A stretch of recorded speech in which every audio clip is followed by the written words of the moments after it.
There's an autograph page that was signed by both Seward and Lincoln, and autograph books were, everyone had autograph books, and when they came to Washington and they went and had the congressmen and cabinet members, Supreme Court, the president, vice president, everyone signed these autograph books. This came from one of those that had been disbound, actually.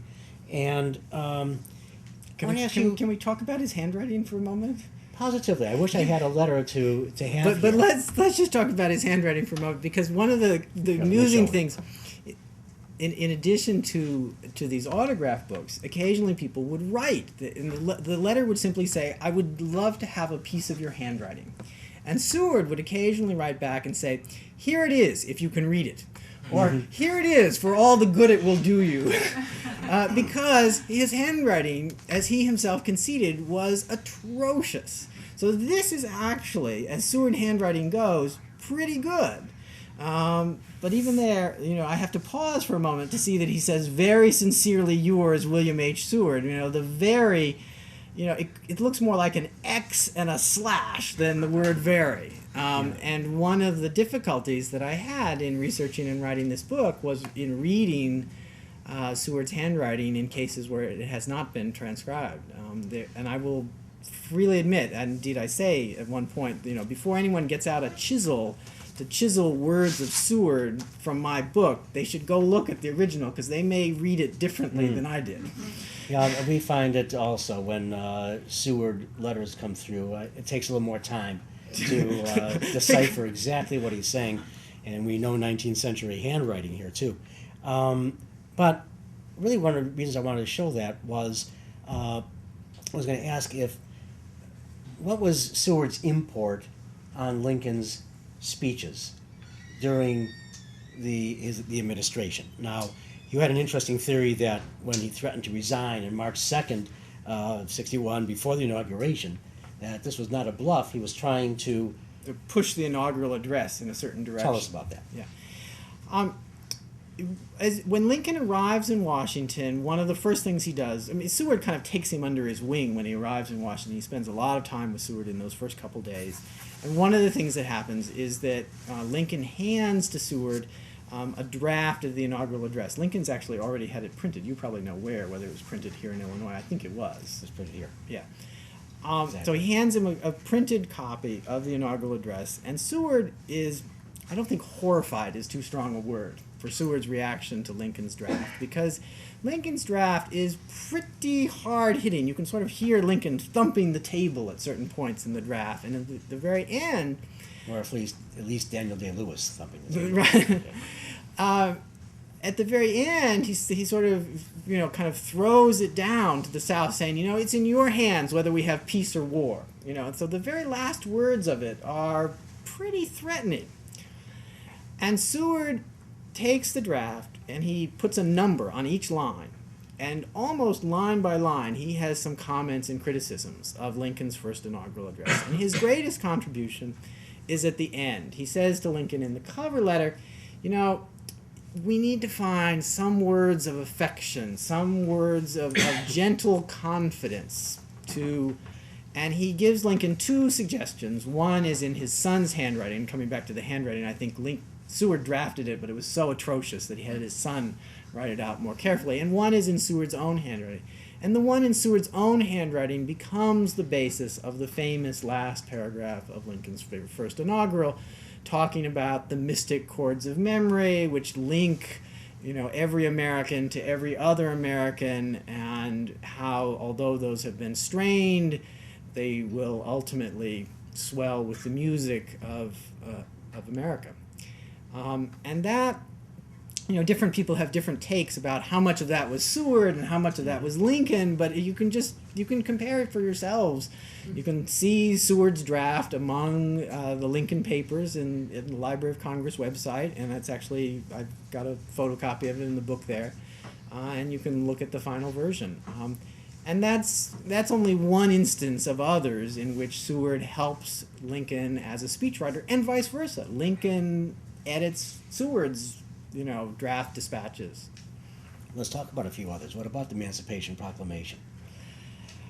Well, Seward in addition to having reservations about whether to do it and reservations about timing, does have some suggestions about the wording of the Emancipation Proclamation. We know more about his suggestions about the final version, where there's some very concrete suggestions that he makes about the final version of the Emancipation Proclamation. Lincoln took all those suggestions? And Lincoln, how to put it, sometimes Seward would suggest one thing and Lincoln would kind of go in that direction. It wouldn't necessarily take Seward's wording, word for word, but he would, perhaps even more interesting, although we don't have sort of a specific draft with Seward's handwriting, is the Gettysburg Address. He was there. He was there. Seward was one of... Seward writing on the train or not? Seward was with him on the train. Now, Lincoln was ill. Right. The more sort of tangible moment is that the night before the address, Seward and Lincoln stay in adjoining private houses, which kind citizens of Gettysburg have vacated for the night to allow all the visitors to stay. And at one point in the evening, Seward goes across to the house where Lincoln is staying and spends about an hour. Neither of them wrote about what they did, but it seems likely to me, given how often they collaborated on documents, that they talked a bit about the Gettysburg Address that night. Mm-hmm. I'm going to switch gears here. Because you mentioned something when you walked in today, and I thought I'd ask a question about it since you said it, that the Catholics in America are an important part of your book. They are. Seward, from the time he becomes governor of New York in 1839, I perhaps should begin by saying Seward is not himself Catholic. He's an Episcopalian, sort of an ecumenical Episcopalian. He'll worship with Presbyterians or Unitarians but from the time that he becomes governor, one of his concerns is to deal with the Catholics who are arriving in great numbers from Ireland, and in particular the education of their children in New York City. Many of their children are not going to school at all. And he views that as terrible, not just for the Catholics, but for America as a whole, because those children are a resource. And more generally, he views Catholic immigrants as a resource that should be encouraged and welcomed and brought into American society rather than, repulsed and sort of sent back to Ireland, which was the view of many of the members of his own Whig party. And one of his proudest achievements as governor is to secure legislation to try to reform the school system of New York to make it more hospitable for Catholic parents and children. And he continues, as a senator, to speak out against discrimination against the Catholics. And this is one major reason, indeed, if I had to name one reason why Seward does not get the nomination and Lincoln does, this is the one I would plump upon. Namely, that Republicans, many of them, we forget how new the Republican Party was in 1860, and it's stitched together from a bunch of other parties. And one that people don't talk about much because it isn't very savory is the Know-Nothing Party. Right. The Know-Nothing Party actually ran a candidate in 1856, Millard Fillmore, and Millard Fillmore did very well. He secured 16% of the vote in New Jersey and 23% in Pennsylvania. I may have those reversed, but he did very well in those states and others. And the people who had voted for Fillmore in 1856, they hadn't gone away. They were just anti-Catholic Republicans. And Thaddeus Stevens, who's so heroic in the movie, said that his state, Pennsylvania, wouldn't support a man who ruined, that's the verb, ruined the common school system of New York to secure the favor of Catholics and foreigners. And so if I had to name one sort of disabling factor for Seward for the 1860 nomination, that would be it. And so I do think Seward's relationship with Catholics and immigrants is an important part of his life and this whole chunk of history. John Kennedy wasn't the first to run afoul of John Kennedy wasn't the first. And I should say, while we're here in the Abraham Lincoln bookstore, that Lincoln himself was very firm on this issue, but he was firm in private. He had not spoken on the subject of immigration, and so he was more of a blank slate, at least publicly, in 1860, and thus acceptable. A question has come in. We don't know whom. Don't forget, if you want to put a question in, give us your first name and where you're from so we can give a shout out to you. Was there any kind of relationship between Seward and Mary Lincoln after the president was killed? I mean, we know, for instance, Stanton, you're going to talk about Stanton and his closeness to Robert. Right. That happened afterwards. Was there a relationship? And what was the relationship during the administration Right. that preceded it? Mary Lincoln never liked Seward. Indeed, there's a story, may not be true, but there's a pretty reliable story that when she heard that her husband was going to nominate Seward for Secretary of State, she said, "No, no!" And at another point, she referred to him as that vile hypocrite sneak Seward. And things perhaps got even worse during Lincoln's administration when Seward sort of called her out on her use of public funds for private purposes. So, there are a couple of letters, kind of very administrative kind of letters between Mary Lincoln and Seward after Lincoln's death. Remember, Seward himself is, for a couple months, laid low by the assassin's knife. So, which rests in the Huntington Library. Yes. If you've ever seen that. I've not. I was going to show it to right now in my book, but I forgot to do it. If he had even said anything about that attempt on him afterward. Let's get to that as well. Okay. But no, there's certainly not a close relationship. There's merely a very sort of kind of formal relationship, if any, between Mary Lincoln and Seward after Lincoln's death. They did have some relationship. A few little, I think there might be a grand total of 2 or 3 letters from Mary Lincoln to the Secretary of State, not to Seward as a friend. Did Seward ever say anything about that attempt on his life that night? He did say some things. One that sticks with me is that he described how, after seeing the knife, he felt like there was rain coming from the ceiling. He didn't realize that the rain was his own blood spurting from his neck. It took a while. He, at another point, said that he wished in a way that he had died at the same time as his friend, Lincoln.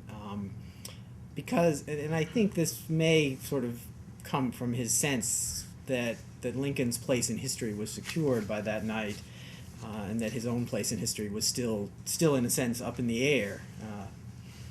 No, that's true. I mean, I've said it many times. There'd be no Abraham Lincoln Bookshop without martyrdom. We needed that. Question. Right again from Charlotte again. How did Seward's relationship with power and/or with his true influence reduce or change in politics and policy after Lincoln's death? What was his relationship with the 17th president? That was my next. I didn't even see that. So yes, what was he in the Johnson administration? How did that work out? Right. Well, I mean, the first sort of basic point to make is that he remained Secretary of State through the entire administration of Andrew Johnson. So Seward is Secretary of State for a full 8 years, from March of 1861 through March of 1869. So in some sense, Seward's job doesn't change. He goes from his, he lives in the same house, he works in the same office, and, deals with many of the same issues: Mexico, Britain, France. Had he supported Johnson as taking over the vice presidency? Whether Seward supported him is a little unclear, but certainly Seward's friends were keen to see Johnson get it, because the other sort of leading contender for the vice presidential nomination in 1864 was Dickinson of New York. And if Dickinson of New York had been the vice president, there would have been immense pressure upon Lincoln to get rid of Seward, because there was an unwritten rule that no single state could have 2 major positions. And so, to some extent, the pro-Dickinson movement was an anti-Seward movement, and that was noticed by reporters and others. And so Seward was very relieved when Johnson got the nomination. I don't think Seward knew Johnson terribly well. Remember, Johnson's down in Tennessee being military governor. But he was certainly relieved by the nomination of Johnson. We're having a parallel thought about this right now, where the Republicans are saying, well, if we can get John Kerry as Secretary of State, we would support that. Right. And why? Well, because John Kerry would come out of the Senate, and they think they might be able to get a Republican Right. in instead. So we're having that Sim- sort of sim- politics again. Similar kind of situation in 1864. So I haven't answered the question about kind of what is Seward's role in the Johnson administration. He's not personally as close to Johnson as he is with Lincoln, but he does support Johnson's policies. He's not merely sort of involved in foreign policy. He is definitely involved in the domestic policies of Johnson, which are now seen to be sort of disastrous, but Seward viewed it as a question of the proper role of state and federal government. He thought it was wrong to run the South through the army, through the federal army. He thought that the Southern people should, govern themselves in their own states and should have their representatives in Congress. So he thought Johnson was right on what he would view as the main issue, even if he often disagreed with the somewhat crude way in which Johnson expressed his views.